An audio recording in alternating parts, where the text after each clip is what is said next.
کا استعمال کیا ہے، بیٹے کے بدن کا استعمال کیا ہے. کیوں؟ تاکہ دنیا اس اخیر زمانے میں سمجھ جائے کہ اس کے بعد کوئی ایسی قربان کا یا ایسی کوئی قربانی نہیں ہوگی جس کے سبب سے آپ پاک کیے جائیں.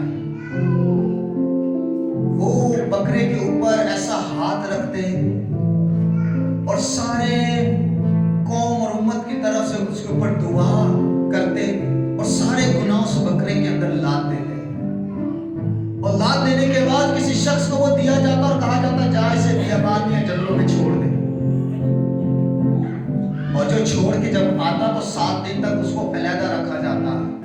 یہ سمجھا جاتا کہ اس نے چونکہ اس کے گناہوں کو ساتھ لے کر اس کو گیا ہے اس لیے وہ بھی ناپاک ہو گیا ہے. سنیں شریعت اتنی سخت تھی. شکر کریں کہ آپ فضل کے اندر چل رہے ہیں. فضل نے ہر قربانی اچھی قربانی دے کر آپ کو آزاد کیا ہوا ہے، ورنہ بہت سے ایسے چارج آپ کے اوپر میرے اوپر یا دنیا کے لوگوں کے اوپر لگے ہوتے جو ہم نہیں سوچ سکتے. ہم آزاد نہیں ہو پاتے کیونکہ شریعت آزاد نہیں کر پا رہی تھی. ان بیلوں کا خون بھی آزاد نہیں کر پا رہا تھا، ان بکروں کا خون بھی آزاد نہیں کر پا رہا تھا، اس لیے کہ وہ جانور کے خون سے نہیں. اصلی گناہ کی دھلائی جانور کے خون سے نہیں بلکہ اس کے بیٹے یسوع کے خون سے ہی ہونے کی. کیا آپ کے ہاتھ تالیاں بجا سکتے ہیں؟ وہ بکروں پر ہاتھ رکھتے اور انہیں بیابان میں چھوڑ دیتے اور وہ کیا ہوتے ادھر ہی چلتے پھرتے بھوکے پیاسے مر جاتے. ان کا گناہوں میں جا کے ختم ہو جاتا. لیکن جب یسوع مسیح آیا تو کسی نے اس کے سر پر ہاتھ رکھ کر امت کا گناہ تو اس میں نہیں لاتا، لیکن اس نے ایک پیالہ ضرور اپنے ہاتھ میں لیا.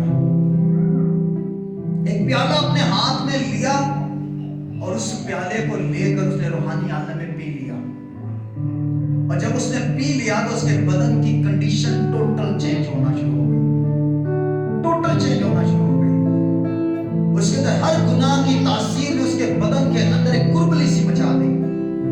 ہر بدن اس کا ہر آرگن جو ہے وہ تکلیف کا سامنا کرنا شروع کر رہا ہے. اس بات کو سیکھیں کہ گناہ جب بدن کے اندر آتا ہے، تاریکی جب بدن کے اندر آتی ہے تو شیطان دوسرے لفظوں میں آپ کہہ سکتے ہیں کہ وہ بدن کے اندر آ کر بدن کو تکلیف دیتا ہے. کیونکہ یہ سارے گناہ یہ مخالف کی طرف سے ہیں جو انسان سے وہ کرواتا ہے. پر یسوع مسیح نے ان سارے گناہوں کو اپنے اندر لیا اور اسے مات دینا شروع کی.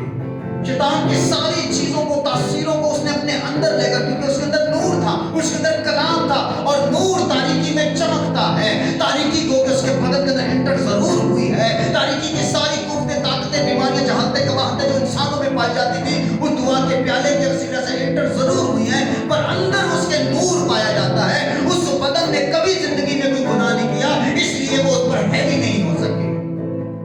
کیونکہ یہ خدا کا پلان تھا کہ اس کا بدن گناہ کے لیے توڑا جائے، اس کا بدن گناہ کے لیے ختم کیا جائے تاکہ ایک نیا بدن اس کے وسیلے سے دوبارہ سے انسان کو دیا جائے. اور وہ بدن خاکی نہیں ہے جو اس مٹی سے لیا گیا، وہ نہیں ہے بلکہ وہ نوری ہے.